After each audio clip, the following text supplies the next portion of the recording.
Welcome back to Join Our Town, and I'm your host, Mitchell Taylor. I'm excited about today's guest.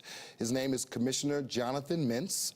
He's the Commissioner of the Department of Consumer Affairs here in New York City, and he's doing exciting work in that department. And I wanted to share him with you on today, our Join the Town viewers. And so let me introduce to some and present to others, Commissioner Jonathan Mintz. Commissioner, thank you so much for being on Join the Town. I'm really happy to be here. Thanks. Well, you know, there's so much that we could talk about when we talk about the Department of Consumer Affairs and the work that you guys are doing. Right. But why don't you just start out by, as an introduction, just introducing what you do as a commissioner for DCA and how that work has, you know, spread into so many different places. Good. So sort of what is Consumer Affairs? Basically, Consumer Affairs is the agency here in the city that's aimed at making sure that people are getting a fair deal when they're out there in the marketplace, whether they are hiring a home contractor, they're hiring a locksmith, they're dealing with the bank, just a broad range of issues. At its core, the Consumer Affairs Department is about making sure that people are fair.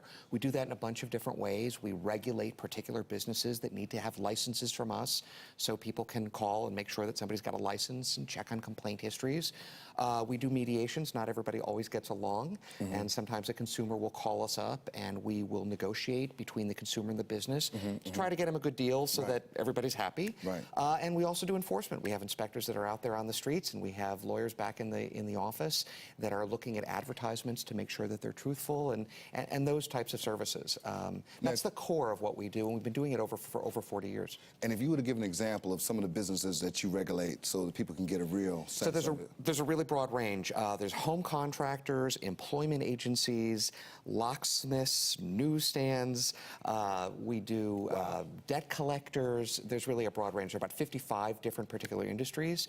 But what I would say to people is you don't need to remember necessarily who I said today we license, but if you feel like you didn't get a good deal, if you feel like somebody took advantage of you, if you got surprised when you tried to return something, those kinds of issues, come to us. Wow. Well, that's exciting, and we're glad that we have someone like you, a sheriff of sorts, that really, you know, helps regulate that industry and those people that serve us here in New York. But you have been responsible for opening the first Office of Financial Empowerment. Can you explain what that is and how that kind of feeds into that kind of regulating work that you do with businesses? Yeah, so I'm glad that you asked. Several years ago, the mayor came to me and said, clearly one of the things that we want to make sure that New Yorkers know is how to navigate in the financial marketplace, what kind of education and services they need to make sure that they're getting a fair deal when they're dealing with banks and credit unions and credit card companies and debt collectors and that whole range of ways that people get really stress around their debt and their finances. And so we opened up, as you say, the first Office of Financial Empowerment. There are now a bunch of them around the country, which is really exciting. Right. And we are expanding this mission that you referred to not just make sure that people are getting a fair deal with a bank, with a home contractor, but with a bank as well, that they understand that there are overdraft issues in banking accounts, for example, and how to deal with them. So our Office of Financial Empowerment is really focused on connecting people to high-quality counseling services, which I know we're going to talk about in a minute, to connect them to safe bank accounts that we've negotiated for them with banks and credit unions in the city, to help them with savings programs. We have a terrific savings program at tax time, which I think we're going to talk about too. And also just to really target our protections. The Department of Consumer Affairs has power, and we want to make sure that New Yorkers are getting told the truth about what it is they're being sold. Wow. Now, you said something about there are many financial empowerment centers. New York has always been the trailblazer and the leader in piloting things and watching it go to scale around the country.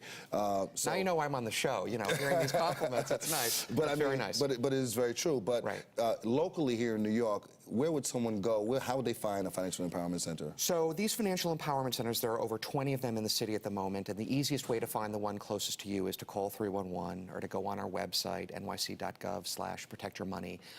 And what these centers do are really amazing. They sit down with you with a trained professional one-on-one, and they take a look at what's going on in your financial life, and they help you solve your problems. Wow. You know, there's some great education out there. There's great websites, there are great brochures, there are great books, all of that. But when things are really complicated, you need to sit down with somebody who's going to help you individually. And that's what our professional counselors across the city have been doing, and they've been doing an amazing job. And you've created what they call the FEN.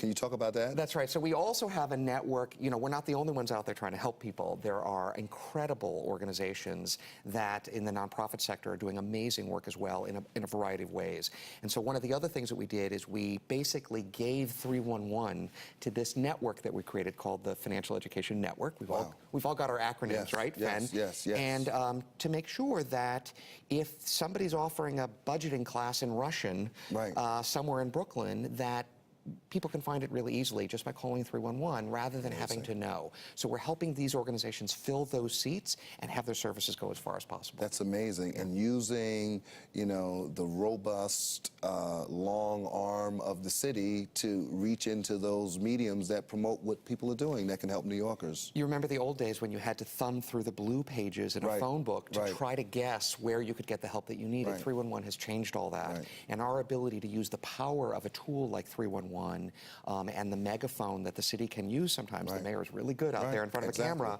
and to let people know, look, there's care, there's services that you can count on. You know, because the other issue when people are in trouble with their finances is not just finding help, but avoiding those that are trying to take advantage of that situation.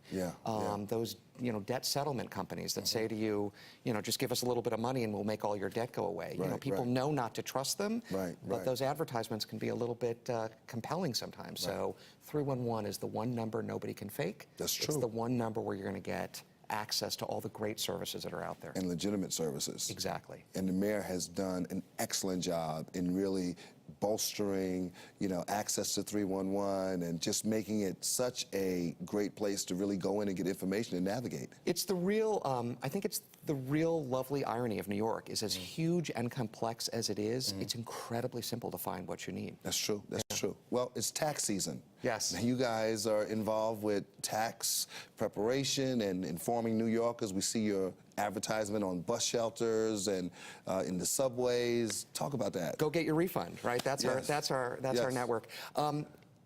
You know, the tax, as a lot of your viewers know, the earned income tax credit is just such a fantastic amount of money. The average refund for the EITC is about $2,700. We want people to go get that money. Yes. That money makes a huge difference in people's lives and in their communities' lives. And so we have a bunch of different ways that people can go get their taxes done either for free or at an extremely low cost. Not because we want you to file your taxes, because we want you to file for your refunds. We really want you to pull that money in. So a few examples. If you're making $57,000 or less and you think you can go it on your own, you can do your taxes for free online. We partnered with Intuit. We call this doing your taxes in your pajamas.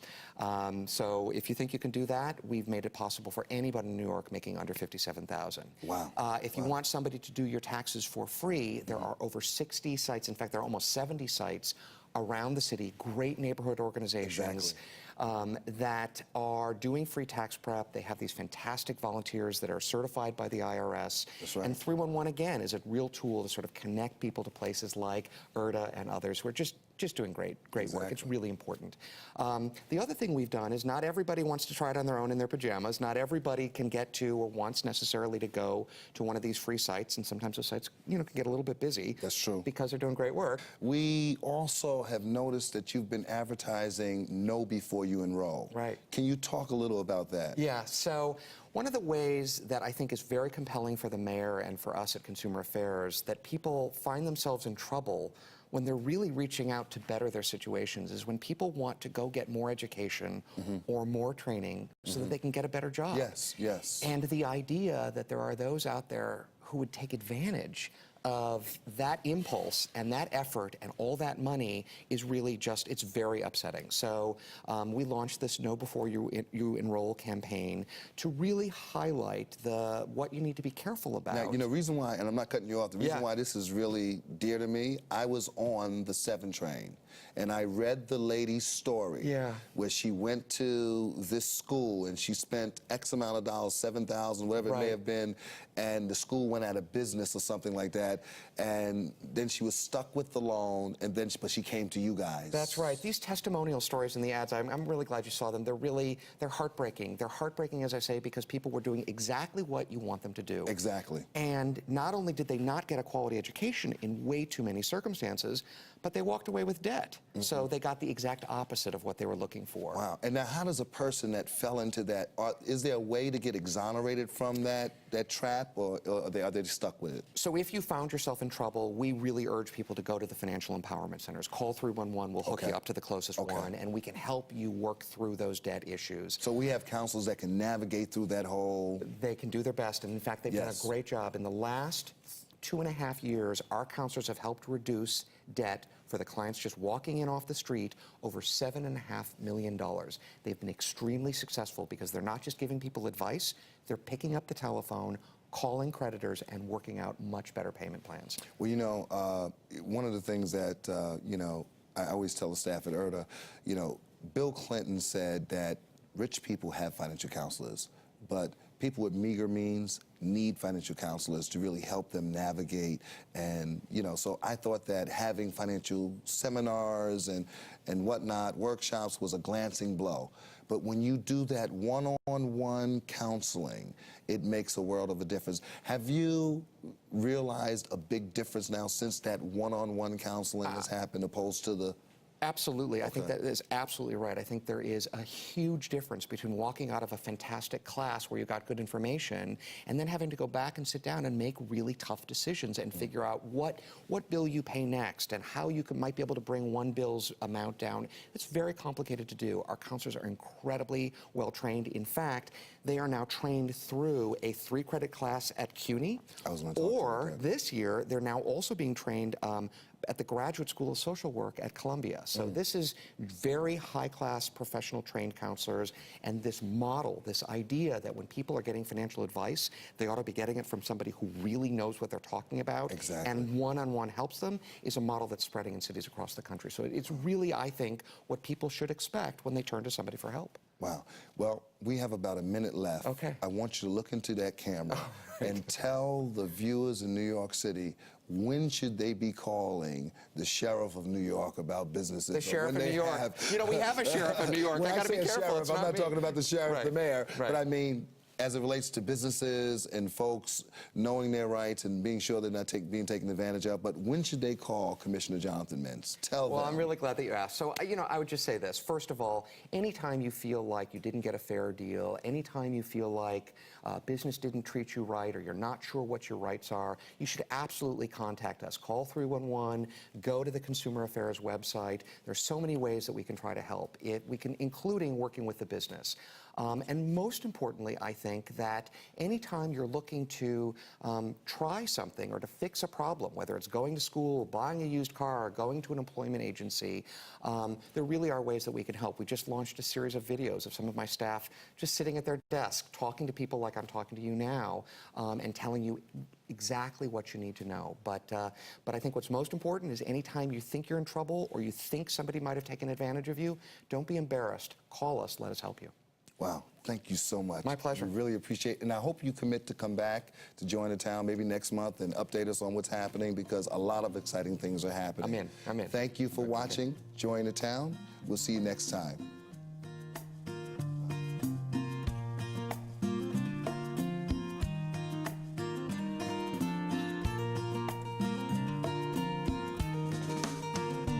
This program